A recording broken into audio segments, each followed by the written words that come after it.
Hola, ¿qué tal amigos de MCBar? Bienvenidos a un nuevo video. En esta ocasión vamos a contestar una pregunta que me han hecho frecuentemente. ¿Cuáles son las botellas básicas para iniciar un bar?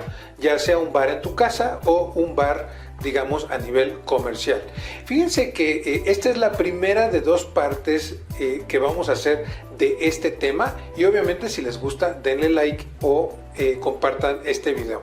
Vamos con la primera y un poquito hablar de qué cócteles se pueden hacer con cada una de las botellas. Obviamente un bar debe de tener ron. Y pues fíjense que en este caso la gente dice, bueno, ¿qué tipo de ron, qué marca de ron?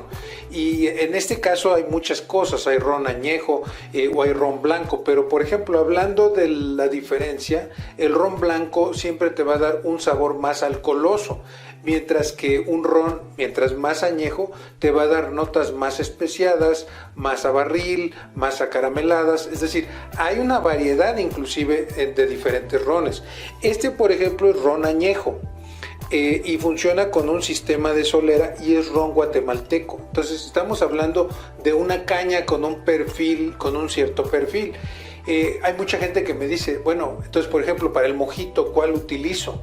Bueno, el mojito está inspirado en ron cubano, entonces le haces justicia con un buen ron caribeño.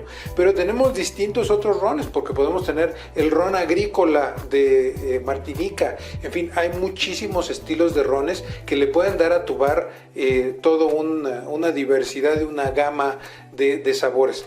Yo recomendaría para empezar quizás un ron blanco y puedes hacer muchísimos cócteles como el mojito, una insignia de Cuba, como el daiquiri, una piña colada e inclusive meterle elementos tropicales. Recuerda que el ron básicamente es una bebida tropical de los trópicos que se puede conseguir en Colombia, en Guatemala, en México y en muchos países de Latinoamérica.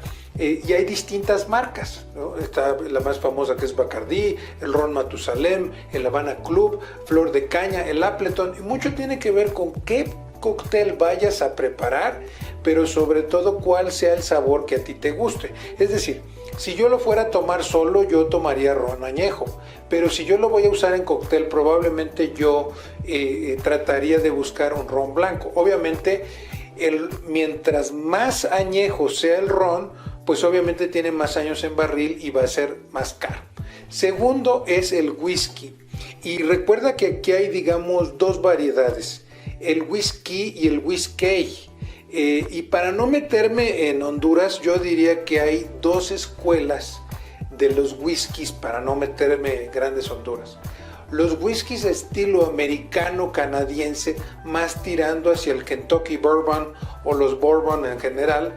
Y hay el otro o la otra escuela de whisky, que es la escuela de digamos Irlanda, los whiskies irlandeses, los whiskies escoceses e inclusive los whiskies japoneses.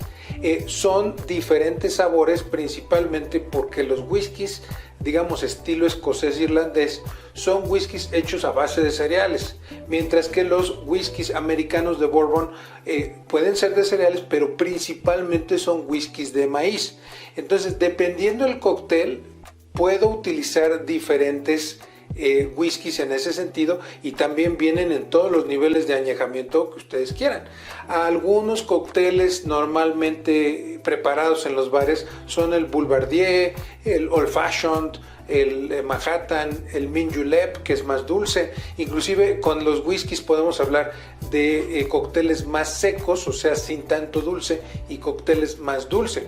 Y hay muchísimas marcas, está el Chivas Regal, el Johnny Walker, el Jack Daniels, el famoso Dewar's, tiene de diferentes años. Y si fueran a comprar algo para un bar, yo diría que de poco añejamiento, sobre todo si van a usar de coctelería. En coctelería se les llama whisky de bateo. Whisky de bateo significa un whisky comercial. Luego viene la ginebra. La ginebra tiene como base, entre otros botánicos, el famoso enebro, es decir, es una pimientita, es una especie de pimientita el enebro que le da toda este sabor tan intenso, tan interesante a la ginebra, y hoy en día se hacen ginebras como para gente más joven que llevan naranja de Sevilla, que llevan otros botánicos inclusive. Entonces hoy se está cambiando bastante este mercado, y la ginebra normalmente no se añeja. Es decir, la ginebra es un licor que se toma así sin añejamiento, un destilado diríamos. Es importante hablar de que normalmente un destilado es este tipo de licor puro. Y cuando hablamos de licor ya en la parte técnica, pues hablamos de un licor de rompope o un licor de piñón, es decir, ya derivados de eso. Entonces hablemos de un destilado.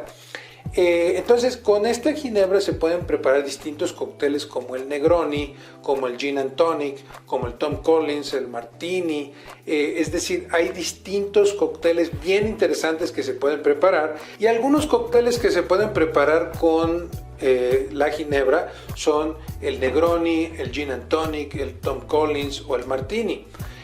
Inclusive hay muchas variaciones que se pueden hacer del Martini por técnicas, por otras cosas. Esto que llamamos nosotros en MC-Bar el código del cóctel, es decir, hay una fórmula y hay una serie de técnicas para poder lograr estos cócteles. Pero lo que quiero hablar en el caso de la ginebra es que tú buscas preservar el sabor de los botánicos o combinarlo con algo. Por ejemplo, si tú hablas de un Gin and Tonic, que no es otra cosa que ginebra y agua tónica, pues tú podrías variar muchísimo los ingredientes, cambiar las ginebras y cambiar el agua tónica y hacer cosas fantásticas solamente con esos dos ingredientes. Y si además utilizas especias, pues podría ser todavía mucho más interesante. Y la última línea de cócteles que se preparan a partir de un destilado base son los que parten del brandy y del coñac. El brandy y el coñac, aquí hablamos, por ejemplo, en el tema del ron, es un destilado de la caña de azúcar, diferente a los productos brasileños que se utilizan, sobre todo la cachaza, ¿no? Cuando hablamos del whisky, hablamos de un destilado de cereales. Cuando hablamos de la ginebra, es un destilado de ciertos botánicos con otras cosas. Pero cuando hablamos del brandy, el coñac e inclusive el pisco peruano, estamos hablando de la uva. Es decir, estamos hablando de destilados que parten de la uva, y el brandy pues es la versión española de esto. En este caso es un brandy de Jerez que para los que han tomado Jerez y estas cosas, pues se van a dar cuenta que el brandy puede ser muy seco, puede ser añejo, puede ser solera, puede ser mucho más dulce, puede haber más hacia el Jerez. Tiene unos tonos muy interesantes el brandy, pero es más dulce. Si nosotros hablamos de dulzor, el menos dulce es el whisky. Estos dos, tanto el ron como el brandy, son más dulces, entonces depende ya del paladar. Algunos cócteles pueden ser el famoso París de noche, algunos van hasta flameados. El brandy Alexander te lo puedes tomar solo, te lo puedes tomar en las rocas, y hay distintas marcas, el Genesí, el Martel, el Torres 10, depende si son franceses, si son españoles, si es el brandy o el coñac.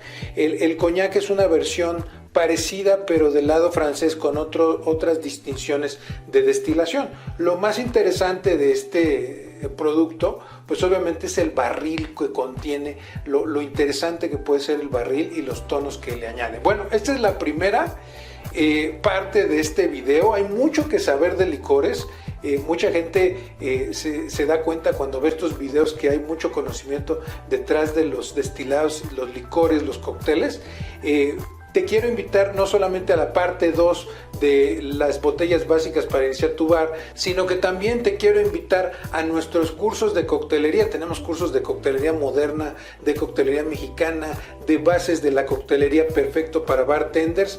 Mándanos un WhatsApp al teléfono que va a aparecer en pantalla y nosotros te enviamos el catálogo de cursos para que puedas venir con nosotros a tomar alguno de nuestros cursos, ya sea online o sea presencial. Y bueno, nos vemos en una próxima ocasión aquí en MC-Bar, el canal para los negocios de comida y obviamente también para los bares exitosos. Hasta la próxima.